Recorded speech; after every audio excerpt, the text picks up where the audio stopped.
Gracias, Espíritu Santo. Buenas noches. ¿Cómo están? Vamos a la palabra de Dios. Les recuerdo que tenemos el próximo viernes, no este viernes sino el siguiente, nuestro servir en Casa Roca. Es un honor para que por favor se inscriban y sirvan este año a nuestro Dios hermoso. Levanta tu Biblia. ¿Cómo es que tiene que decir Casa Roca? Que la palabra de Dios es la verdad, que todo lo que dice se hará en mí y se hará por mí. Por eso sé que si hoy dispongo mi mente, mi corazón, hoy mismo, ella sanará, edificará y prosperará mi hermosa y maravillosa vida. Voy a pedir el favor de que abra su Biblia en el capítulo 8 del libro de Marcos, versículo 24. Marcos 8:24, lo leemos un segundo, oramos a Dios. Y sé que Dios hoy tiene algo de oxígeno espiritual para nosotros. Marcos 8:24, por favor. ¿Listos? Muy bien, vamos a leerlo. Como dice Casa Roca, el hombre alzó los ojos y dijo: veo gente, parecen árboles que caminan. Ore conmigo, por favor. Padre de los cielos, Señor Dios Todopoderoso, gracias, Jesús.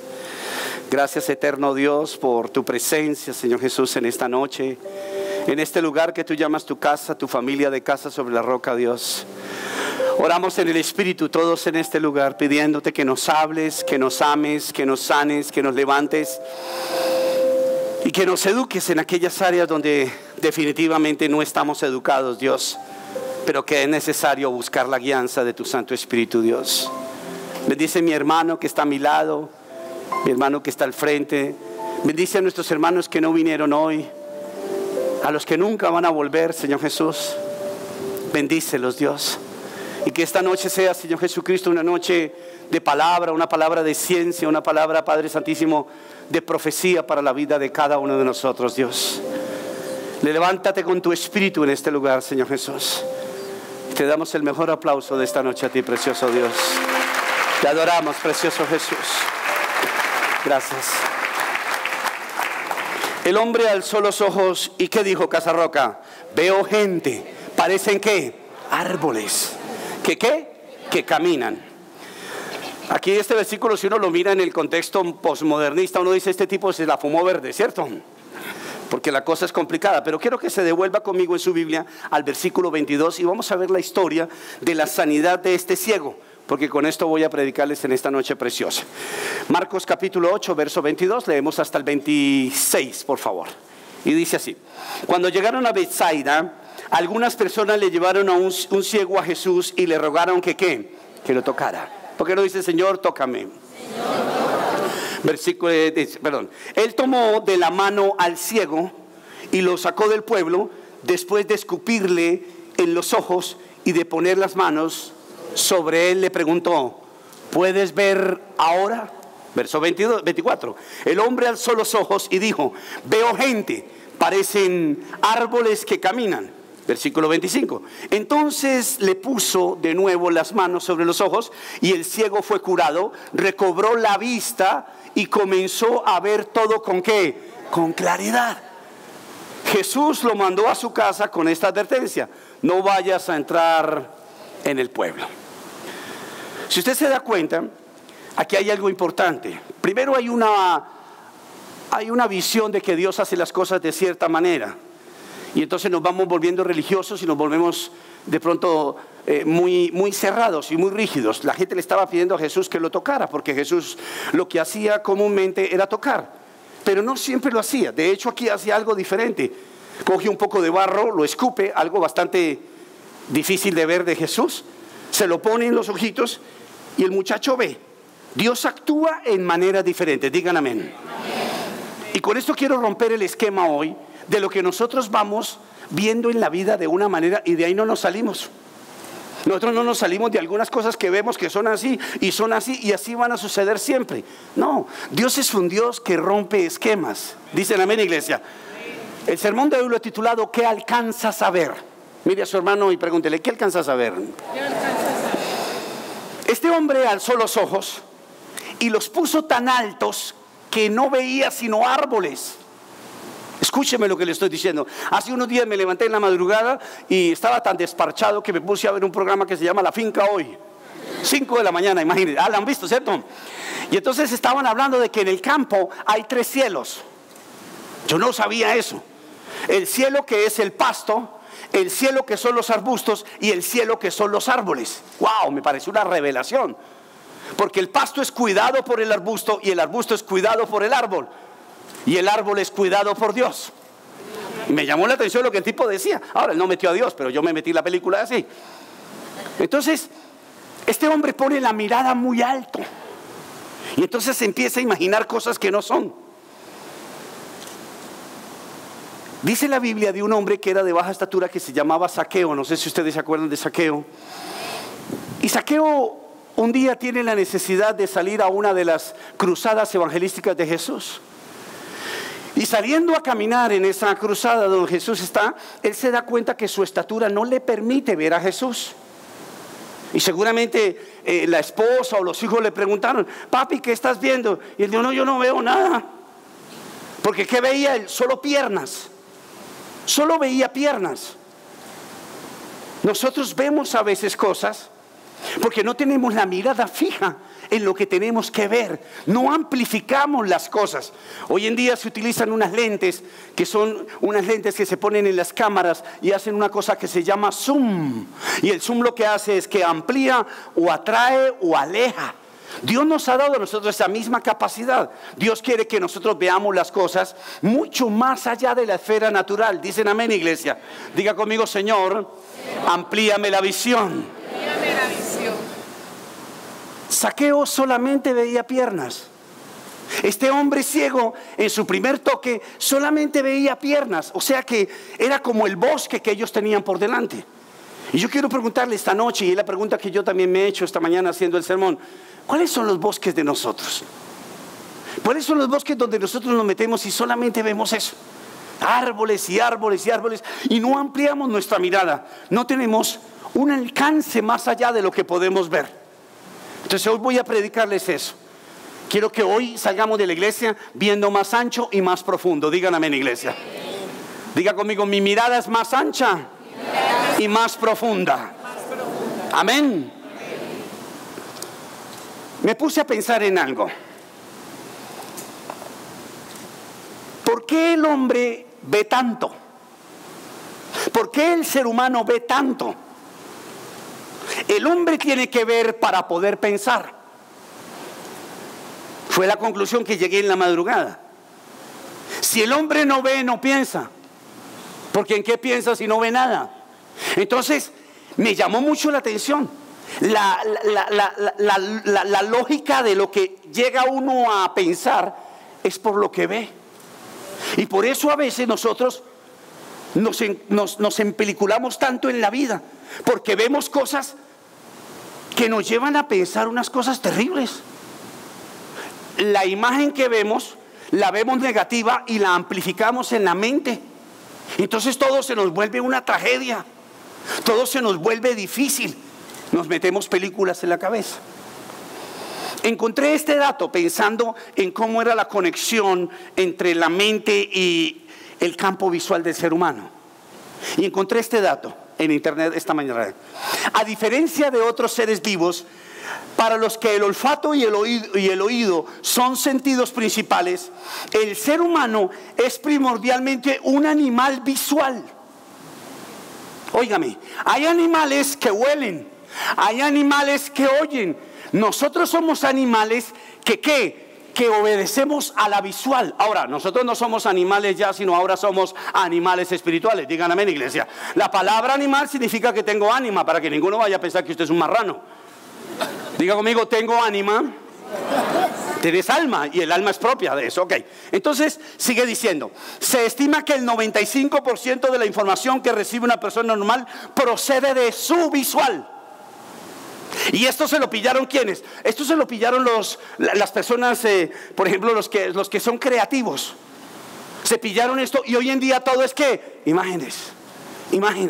Hoy en día todo se maneja con imágenes. ¿Por qué? Porque cuando ves la imagen, tu mente procesa una cantidad de cosas y de esa manera te comunicas y de esa manera vendes y de esa manera, etcétera, etcétera. Entonces me puse a mirar y me puse a analizar que hay una conexión entre lo que veo y lo que pienso. Y entonces me fui un poco más allá a la psicología y me fui a una rama de la psicología que se llama el psicoanálisis. Que el psicoanálisis equilibradamente no es malo, porque la gente piensa que el psicoanálisis es un loco por allá desdoblando gente. No, Dios permite que analicemos la psiquis, digan amén. Y entonces encontré en esa manera de ver, que es una manera de pensar, encontré una teoría interesante que me llamó mucho la atención, que se llama la pulsión icónica. Me encontré con eso en Google. Google es una bendición, digan amén. Y encontré la pulsión icónica. ¿Y qué es la pulsión icónica? La pulsión icónica son todas las imágenes que llegan a tu visual, a tu visión, y tú las procesas y tú dices, ahí hay esto. Para mí es eso. Eso es pulsión icónica. ¿Por qué no mira a su hermano y le dice, tienes una buena pulsión icónica? No importa si no se lo aprende, yo se lo voy a estar repitiendo. Entonces, ¿qué quiere decir la pulsión icónica? Que lo que tú ves lo vuelves cine. Lo que tú ves en películas y formas una tragedia o formas algo maravilloso.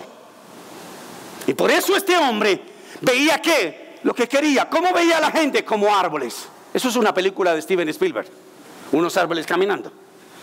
Entonces, para poder comprobar la pulsión icónica, algún tipo, se me olvidó el nombre, se inventó por ahí en los años 20 un test que se llama el test de Rorschach.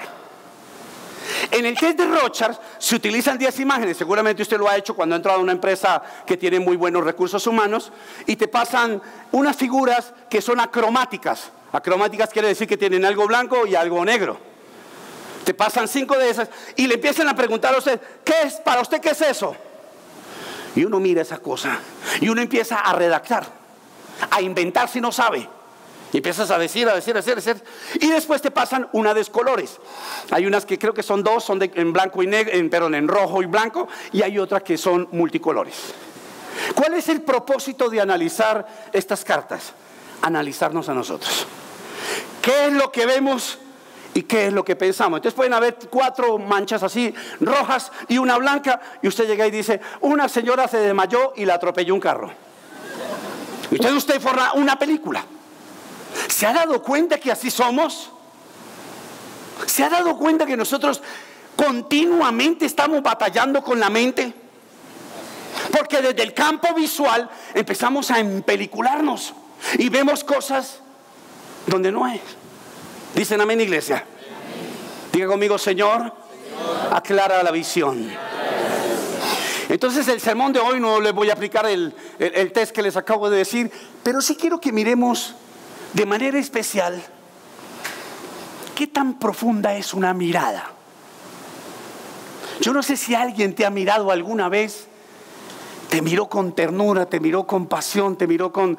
y uno queda, wow. O de lo contrario, una persona que te mira y te mira, que te odia, que te mata. Las miradas son profundas, dicen amén, iglesia. Entonces me puse a estudiar en el concepto de lo que vemos y de lo que pensamos. Me puse a pensar en la vida del rey David. Y voy a mostrarles, por favor, a través de la palabra de Dios, algunos pasajes bíblicos en los cuales nos daremos cuenta qué veía David, qué veían los demás, cuál era la conclusión de David de lo que veía y cuál era la conclusión de los demás de lo que veían. Todos vamos concluyendo lo que queremos, pero no necesariamente lo que Dios nos quiere mostrar es lo que Dios nos quiere decir. Hay cosas que Dios nos deja ver, pero Dios está esperando que nosotros reaccionemos con esperanza. Dicen amén, iglesia. Primera de Samuel capítulo 17 versículo 28. Primera de Samuel 17, 28. Ya todos sabemos el contexto de la historia. Hay un gigante que se la tiene montada al pueblo de Israel, y David era simplemente un muchacho que arriaba ovejitas, y sus hermanos eran los guerreros y el rey Saúl era el duro del paseo. Entonces versículo 28, David es mandado por su padre a llevarle el almuerzo a sus hermanos. Era como el manteco de la casa. Y entonces dice así, verso 28, ¿lo tiene, iglesia? Eliab, el hermano mayor ¿de quién? De David. ¿Lo qué? Lo oyó. ¿Lo qué? Lo oyó. ¿Se acuerdan que hay animales que oyen y olfatean? Y hay animales que ven que somos nosotros. Cuando no vemos las cosas como Dios las ve, las oímos como los animales las oyen. Y mire lo que concluye cuando usted oye lo que no ha visto.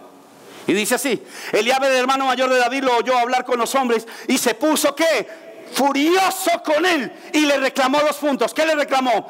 ¿Qué has venido a hacer aquí, mocoso miserable? ¿Con quién has dejado esas pocas ovejas en el desierto? Yo te ¿qué? Te conozco. Yo te conozco. Eres un atrevido y malintencionado. Seguro que has venido ¿para qué? ¿Para qué? Para ver la batalla. Es decir, eres un morboso.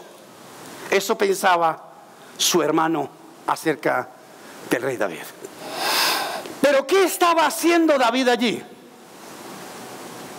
David no había ido a fastidiar a su hermano mayor. David había ido ¿a qué? A servirle a su hermano.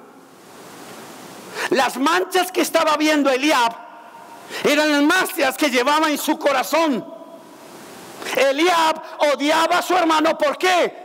Porque cuando Eliab fue visitado por el profeta Samuel para escoger al rey de Israel, Eliab sopló sus abdominales, sus pectorales, empuñó sus brazos, afirmó sus pies de bronce, y el profeta Samuel pasó derecho y ungió fue al rey David.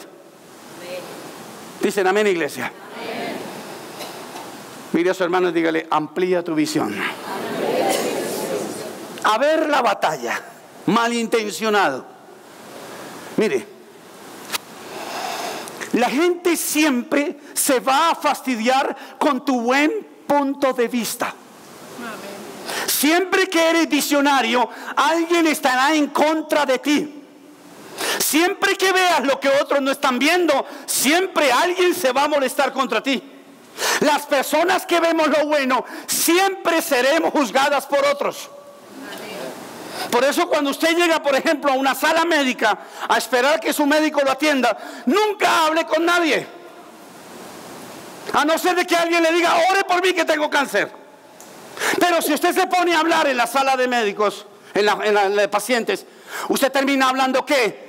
Estupideces, de enfermedades, de muertes, de los huecos de Cali, de los ladrones, de toda la porquería que se puede hablar. ¿En dónde? En un lugar donde la gente está deprimida porque está viendo las manchas como muerte y no como vida. Y eso era lo que le pasaba a Eliab. ¿Sabe qué tensión estaba aguantando Eliab? Voy a decirle la tensión que estaba aguantando Eliab. Eliab estaba a la altura del rey Saúl. ¿Por qué? Porque Eliab era el guerrero más fuerte de todo Israel y Saúl era el rey. O sea que el que tenía que enfrentar a Goliat era Eliab o Saúl. Entonces, ¿cómo estaba Eliab?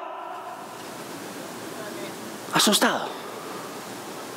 Y no sé si alguna vez has estado asustado y viene alguien a decirte algo que es coherente y se te salta la piedra. ¿Le ha pasado o no? ¿Por falta de qué? De una observación más profunda de las cosas. Entramos en modo animal. Y frente a las crisis debemos ser animales en el alma, mente, emociones y voluntad, pero llenos del Espíritu de Dios. Amén. Esa es la gran diferencia. Primera de Samuel 17:33. ¿Lo tienes? ¿Pero están bravos o qué? Ok, dale. ¿Cómo dice? ¿Cómo vas a pelear tú solo contra este filisteo? Replicó ¿quién? Saúl. ¿A quién le está hablando? A David. ¿Qué le está diciendo? Mijito no sé a qué, bruto. Sigo leyendo. No eres más que ¿qué?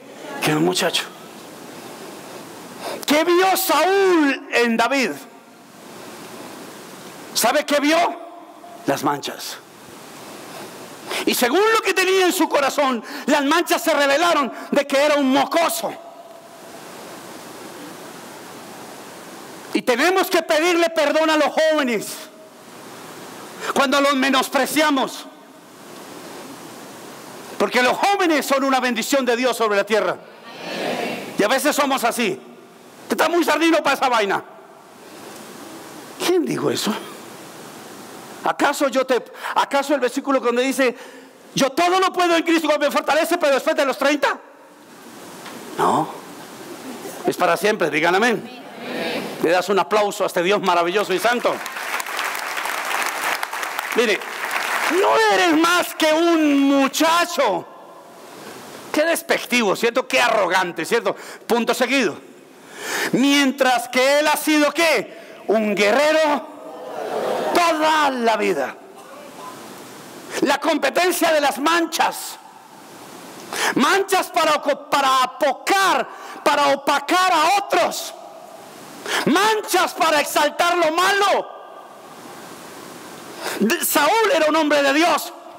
Y aquí le está dando la gloria a Goliat.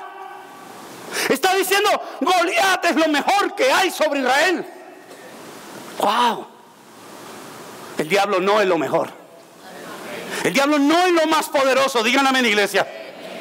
¿Satanás tiene poder? Claro que tiene poder. Pero aquí el poderoso es Jesucristo de Nazaret. Tú no puedes vivir bajo la visión de otros, bajo lo que otros ven en ti, porque te vuelves muchacho, o simplemente tu temor se vuelve un gigante muy grande.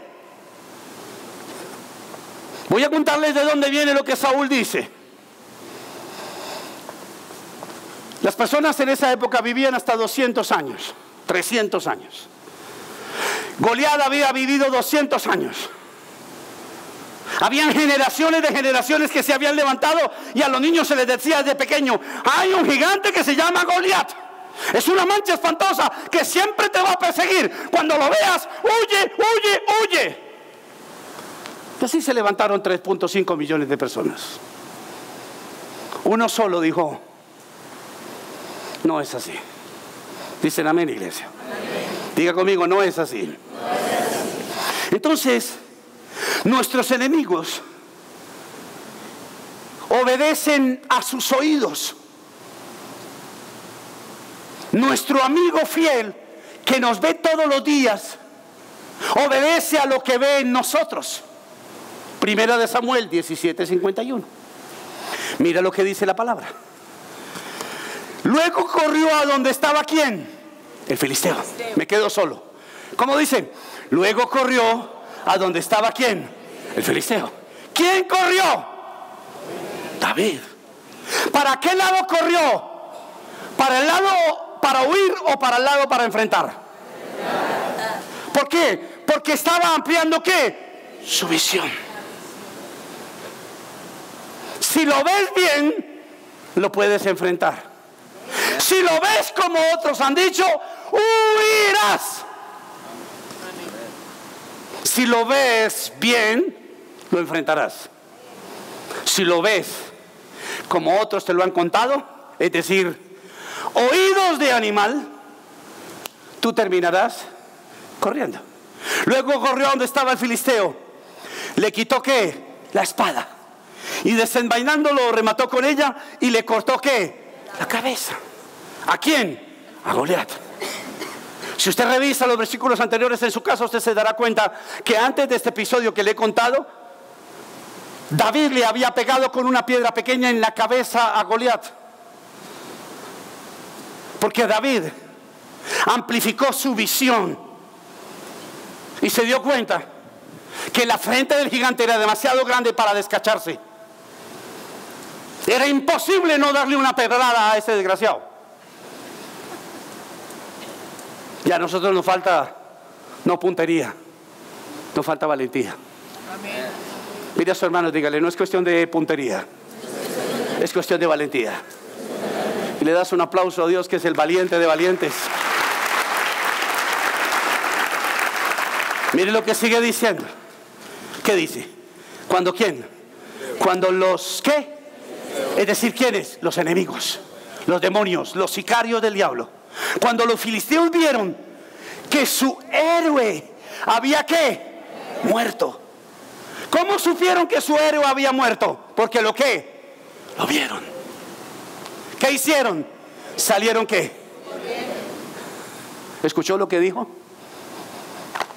Diga conmigo, ¿lo vieron? Y corrieron. David hizo lo contrario, lo vio y lo enfrentó. Hay gente que ve para huir y hay gente que ve para enfrentar.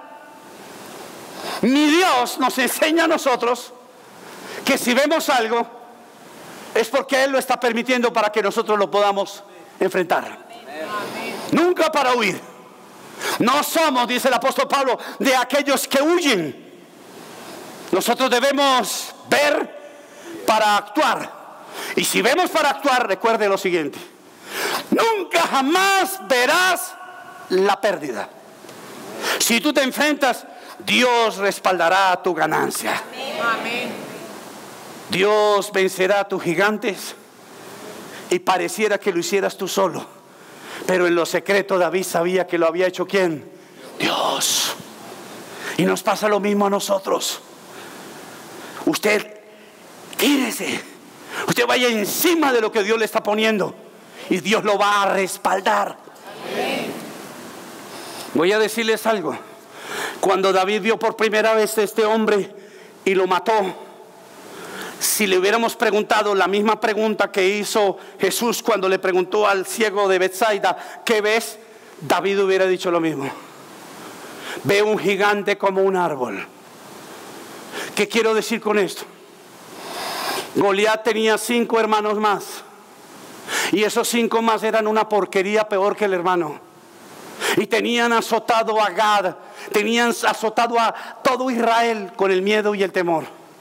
Y David, cuando vio que este árbol se movía y Dios puso su mano sobre su cabeza y le dijo: tú eres capaz de enfrentar lo que quieras y lo vas a lograr, David se llenó de coraje y fue y buscó a los 5 hermanos y los asesinó a todos.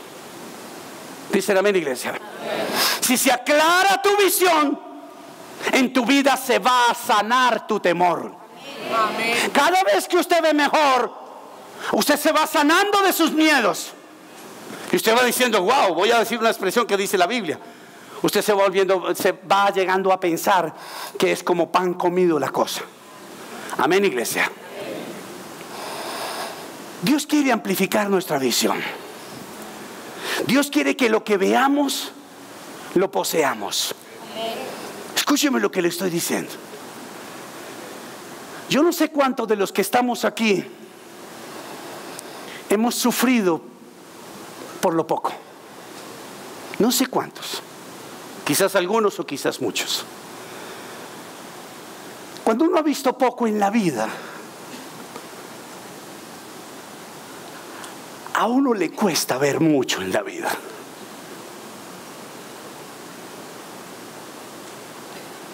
Porque es toda una vida de tris en tris. Y claro, llega Jesús. Pero es un proceso de sanidad. Este no es un proceso rápido. Cuando un bebé nace, se le dan compotas. Y él aprende solamente a comer cosas líquidas o espesas, no sé cómo decirlo. Y es un proceso. La señora que alimenta al niño, la mamá, lo que sea, daría la vida por darle pedacitos de carne, pero no lo puede hacer porque lo puede matar. Y yo he visto madres diciendo: ay, pero ¿por qué no le puedo dar un poquito de fruta? ¿Por qué? Porque necesita ¿qué? Tiempo. Este proceso de ver como Dios ve las cosas es un proceso que tiene que sanarse en nosotros. Tú tienes que aprender a ver como Dios ve. Y aprender a ver como Dios ve quiere decir que te tienes que parecer a Dios en lo que ve. Y somos humanos, entonces la cosa no es tan fácil. Pero que no sea fácil no quiere decir que no es concebible, que no es posible. Génesis capítulo 13, verso 14-15. Casi siempre, voy a decir algo en primera persona. casi siempre me ha tocado hacerme a un lado. No sé si me está entendiendo. Casi siempre me corren a un lado para que otra persona haga algo mejor que yo. Me ha sucedido desde que era niño. Me ha sucedido, yo no sé por qué me ha sucedido eso, pero casi siempre es como, corres aquí y siga más bien este. Entonces yo aprendí una posición hace muchos años, y es que cuando yo llego a cualquier lado, para que no me hagan eso, pues yo ¿qué hago? Yo me escondo en la última silla y evito eso. Abraham tenía un sobrino que lo movía mucho a él. Y entonces un día Abraham tomó la misma posición que yo les estoy diciendo. Abraham tomó la decisión y dijo, ¿sabe qué? Mi sobrino brilla mucho. Para yo no tener conflictos con él, entonces voy a hacer lo siguiente. Me voy a sentar aquí y voy a permitir que él brille más. ¿Y sabe qué dijo el sobrino? ¿Quién te va a decir que no? Cuando tú le cedes la silla, perdón. Ahora, no todos estamos dispuestos a ceder la silla. Porque cuando somos rechazados o desplazados, quisiéramos al menos un segundo de gloria en la vida. Y ceder la silla sería perder ese segundo. Génesis 13, 14, 15. Después de que Lot ¿se qué? Wow. Digo conmigo, Señor, sepárame de mis Lot. Amén. Gente que nos corre, gente que nos mueve, gente que nos hace daño. Gente que de alguna manera nos hace ver a los gigantes más grandes. Y seguramente no se lo proponen, pero se da. Después de que Lot se separó de Abraham, el Señor le dijo a Abraham, levanta ¿qué? La vista. ¿Se acuerdan del ciego de Bethsaida? Jesús le dijo ¿qué? Levanta la vista. ¿Qué ves? Árboles. Miren lo que dice aquí. Dios es uno solo, dicen amén, iglesia. Ahora levanta la vista desde el lugar donde estás y mira hacia dónde. Hacia el norte. Cuando yo lea mira hacia el norte, usted señálale el norte, ¿listo? Mira hacia el norte. Que están como con la brújula para otro lado, es como por allá la cosa. La verdad es que es como para allá. Así como para allá, así como en diagonal para allá. Busque chipichapa en su cabeza. Para allá, para el norte. Ok. Hacia el norte y hacia el sur. ¿Cierto? ¿Para acá o para allá? Para allá, ¿cierto? Para allá, ¿cierto? Papance. Señales a Mundí. Eso, sur. Y hacia el este, ¿cierto? Y hacia el oeste. Entonces como un poquito para allá, ¿cierto? Yo te daré a ti. ¿Y a quién? Y a tu descendencia. ¿Para cuánto? ¿Para cuándo? Para siempre. Y mire la letra menudita que viene detrás. Léalo suavecito conmigo. ¿Qué dice? Toda la tierra que abarca ¿qué? Tu mirada. Wow, a mí esto me emociona. Yo lo llamo la ley de las porciones de Dios. Que lo que tú miras con ternura, Dios como Padre te lo concede. Pero si lo miras con avaricia, el Padre pensará que todavía no estás preparado. No sé si alguna vez ha ido a una fiesta, una comida, un almuerzo, y a usted le sirvieron la comida y usted comió, pero usted mira que en el centro hay todavía carne y usted mira la carne, usted no le quita la mirada. Mire, si usted es un buen anfitrión, usted le dice, ¿desea repetir? ¿O no? ¿Cierto? Uno quisiera que se quedara eso para el calentado de mañana, ¿cierto? Pero si el antojado está ahí pelando la muela, ¿cómo uno le regala un poquitico? ¿Tú crees que Dios te ve mirando la vida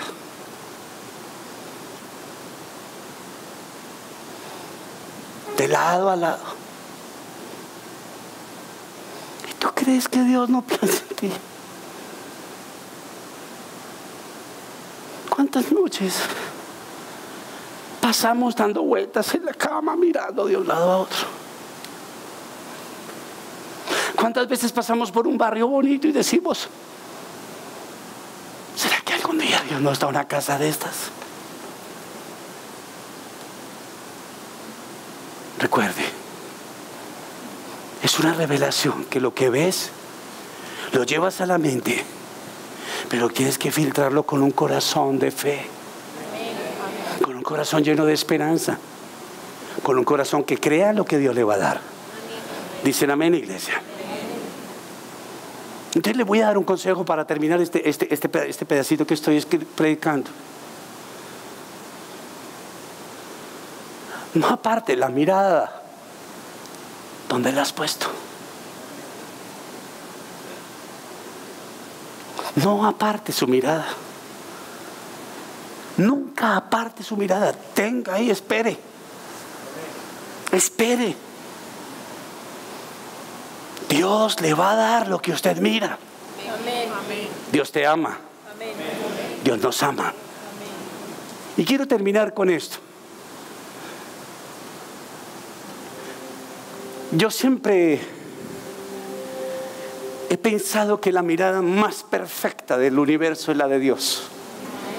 De hecho, cuando yo por primera vez vi esa nebulosa que le llaman el ojo de Dios, yo me descresté. Yo lloré mucho ese día que un científico me mostró una foto casi real del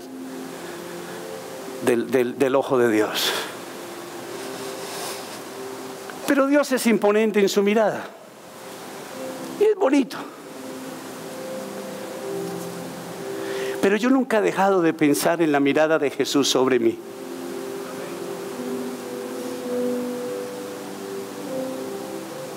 Para mí es lo más loco. Creo que es la mirada más fuerte y más profunda. Y tenemos mucho que aprender de Jesús. Porque cuando Jesús miraba, Jesús comprendía. Y cuando Jesús comprendía, Jesús procesaba. Y cuando Jesús procesaba, Jesús concedía.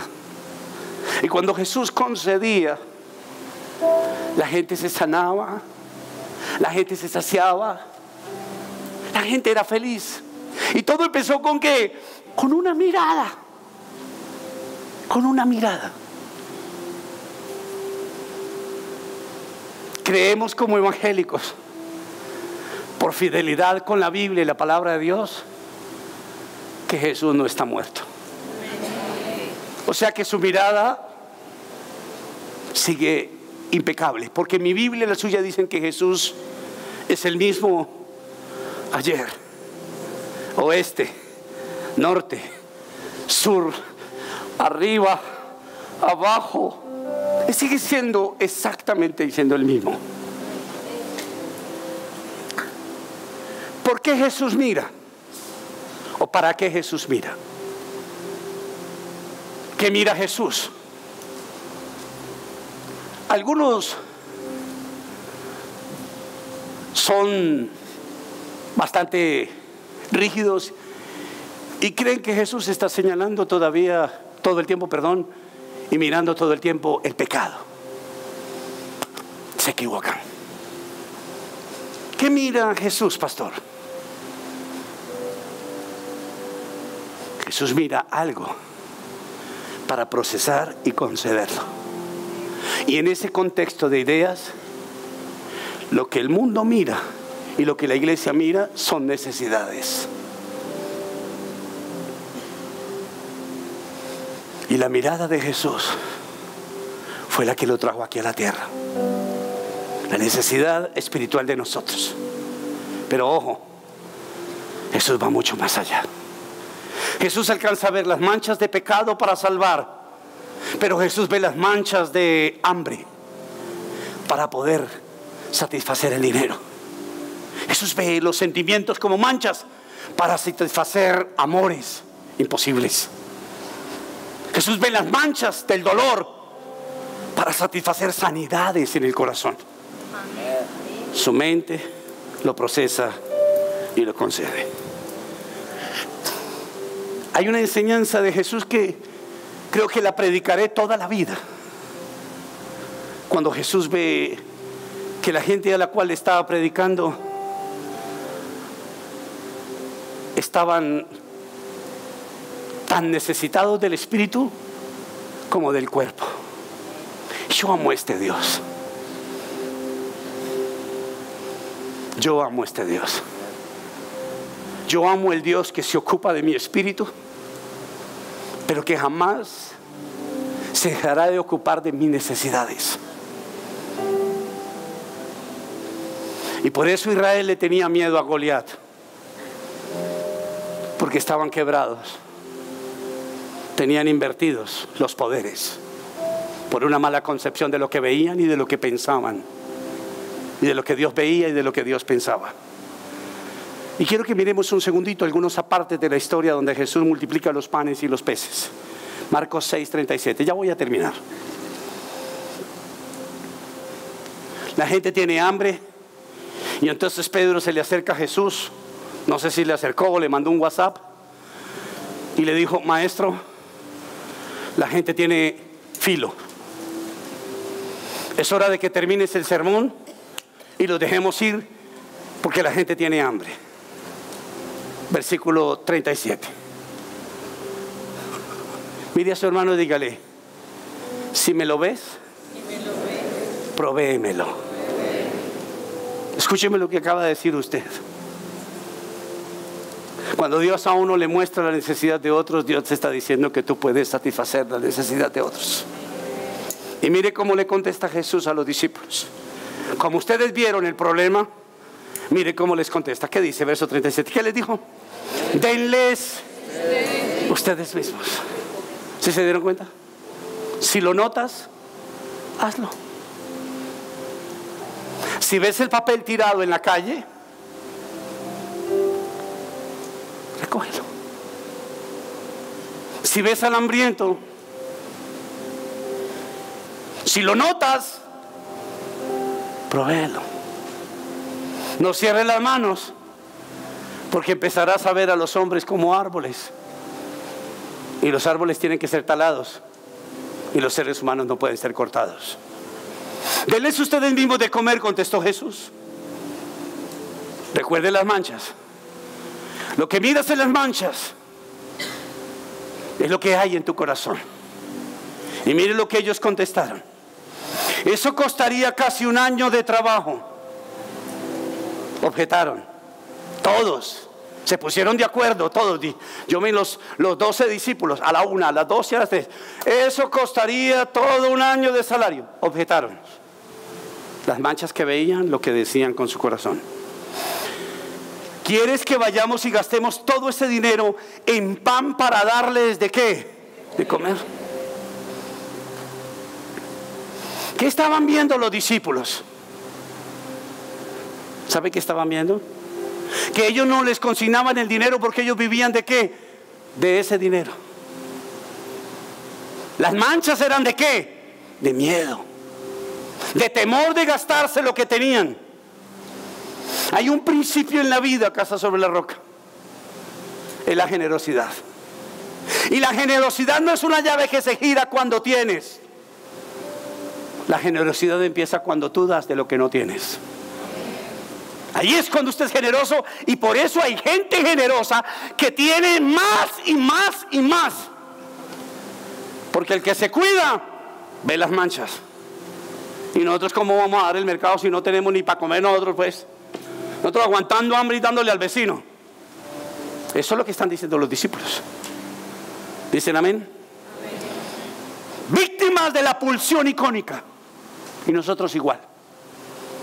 ¿Yo cómo me voy a bajar del carro a ayudar a esa persona si de pronto me atraca? Que llame a un taxista, que eso les pinchan el carro, señora, pero yo a usted no le voy a ayudar. Pulsión icónica. Marcos 6:41, y con esto termino, porque para mí es el ejemplo más maravilloso. Para mí es mi Cristo Santo, mi ejemplo a seguir. Marcos 6:41, ¿lo tienen? Jesús tomó, ¿qué? Los 5 panes y los 2 pescados. ¿Y qué hizo? ¿Mirando a dónde? ¿A dónde miró? ¿A dónde estaban mirando los discípulos? A las 10,000 personas que estaban delante de ellos. Pulsión icónica. Si lo ves, te asustas. Lo tienes que ver con el Espíritu. Y Jesús hizo eso. Mire lo que dice. Mirando al cielo, ¿qué hizo? Los bendijo. Levante sus manos al cielo y diga conmigo: Señor, yo bendigo lo que veo. Bendiga lo que ve. ¿No le salieron buenos sus exámenes médicos? Levántelos al cielo. Duele, ¿cierto? Duele un examen médico que no sale bueno, porque no lo puedes borrar, porque no puedes ponerle un liquid paper encima y decir no existe. Existe. Pero hay algo que puedes hacer, y es subirlo a la potencia de Dios. Subirlo más allá de donde tú lo veas, y lo vea quién, Dios. Eso fue lo que hizo Jesús. Escúcheme, míreme. Jesús cogió los panes y los puso por encima de él, porque si Jesús los pone delante de él, está mirando los panes y toda la gente dice: carajo, esto no aguanta. Pero Jesús se olvidó de lo que tenía en las manos y se acordó a quién tenía en el corazón. Y nosotros obedecemos a la pulsión icónica. Vivimos por nuestras experiencias. Tenemos demasiado tallado lo que hemos visto toda la vida. Vemos una persona mal vestida, me va a robar. Vemos una persona con esta, me va a hacer esto. Pulsión icónica. Cuando nos deberíamos liberar y ser como Jesús. Jesús nunca pensó que ellos vinieron a tragar, perdóneme la expresión. Y yo amo a ese Dios. Y en este momento el diablo le está diciendo a Jesús: ahí hay más de uno sentado ahorita en este miércoles, empezando por ese pastorzucho que tiene, que están necesitados y vienen a garosearle a usted y no lo aman. ¿Y sabe qué dice Jesús? ¿Y qué? ¿Cuál es el problema? Si están necesitados, yo les dije que vinieran a mí. Es que la iglesia no viene a Dios por otra cosa. Aprendiendo a ver cómo Dios nos hace a nuestras necesidades, es como aprendemos a amar cada día más a Dios. No me diga que no. Usted no podría amar a un Dios que no le da nada. Dios sabe cómo ganarnos, como una mujer gana a un hombre. Dios sabe cómo hacerlo. Preséntele a Dios sus necesidades por encima suyo. Así déselas. No deje que Goliat haga más bulto en su vida. No lo permitas. Ya bastantes cargas tenemos para que el diablo nos oculte la grandeza de Dios. Es muy triste que un demonio oculte a Dios en 3 millones de personas. Y es injusto que aquí, en tantas personas que hay esta noche, el diablo se siga mofando de nosotros. Dios es más grande. Amén. Luego partió los panes y se los dio a los discípulos para que se los repartieran. ¿A quién? A la gente. Y yo voy a decirles algo. ¿Usted se da cuenta que Dios no es artista? Cuando uno es artista, uno hace el milagro y lo reparte. Dios no. Dios hace el milagro y le da una lección a los discípulos. Vayan y denles el pan. Y cuando le estén dando el pan a ellos, resistan la mirada a sus ojos de que los están alimentando, cuando hace 5 minutos quisieron que se largaran de acá y que nosotros no tenemos ninguna obligación con ustedes. ¿Sabe cómo se llama eso? Vergüenza. Y esa vergüenza la tenían que ver los discípulos entregando el pan y diciéndole a la gente: mira, para ti qué bendición, cuando por dentro hace un ratico él estaba negando la bendición a su hermano. Las manchas, iglesia. Sanémonos de las manchas.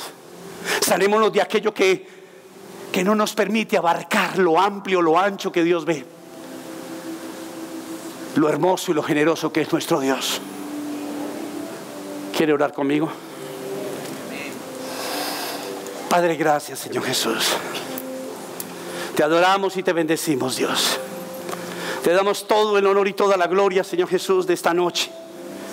Estamos totalmente convencidos de que tú nos has hablado al corazón esta noche, Dios. Y que tú deseas, Señor Jesús, afinar nuestra visión. Afinarnos, Señor de los cielos, en la consideración, en la misericordia hacia los demás, Señor Jesús. En sanarnos en aquellas áreas, Señor Jesús, donde hemos sido maltratados, atropellados, rechazados, relegados, Dios. Donde nosotros mismos nos hemos comportado como nuestros propios enemigos, Señor Jesús. Sánanos el corazón, Dios. Revélanos a todos y cada uno de nosotros aquí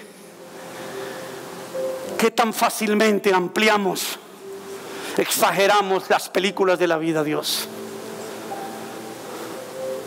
Y eso minimiza el poder de nuestra fe, Jesús. Y eso nos hace ver chiquitos frente a lo que tú tienes para nosotros, Dios. Y eso nos hace inadecuados para los milagros y las bendiciones que tienes programadas para nosotros, Dios. Te doy gracias, Jesús.